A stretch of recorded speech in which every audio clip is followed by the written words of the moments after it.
ایک مرتبہ رسول اکرم صلی اللہ علیہ وآلہ وسلم عید کے دن گھر سے باہر نکلے۔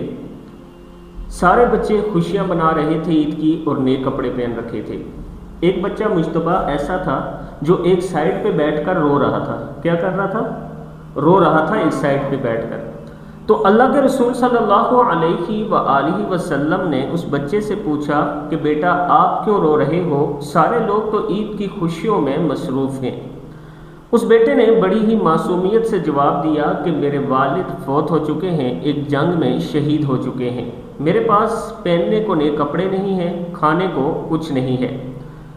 اللہ کے رسول صلی اللہ علیہ وآلہ وسلم غمزدہ ہو گئے اور آپ نے فرمایا کہ بیٹا اگر آپ کے والد محمد صلی اللہ علیہ وآلہ وسلم بن جائیں، آپ کی ماں عائشہ بن جائے اور آپ کی بہن فاطمہ بن جائے تو آپ کو کیسا لگے گا؟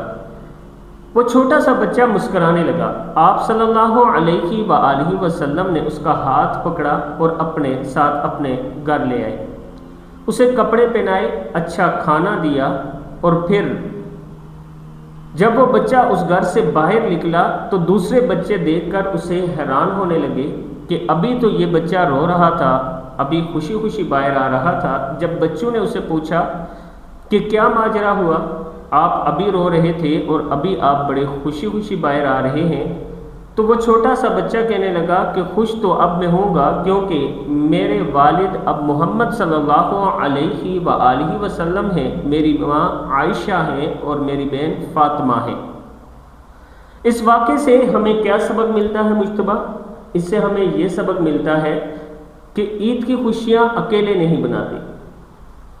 ایسا نہیں کہ آپ نے اچھے کپڑے پہن لیے، اچھی جوتی پہن لی اور دوسروں کا خیال نہیں رکھا، بلکہ عید کے دن، عید سے پہلے آپ اپنے ارد گرد دیکھو کہ کون سا ایسا بچہ ہے جس کے پاس کپڑے نہیں ہیں، اس کے پاس جوتے نہیں ہیں، تو آپ کوشش کرو اپنے بابا سے کہیں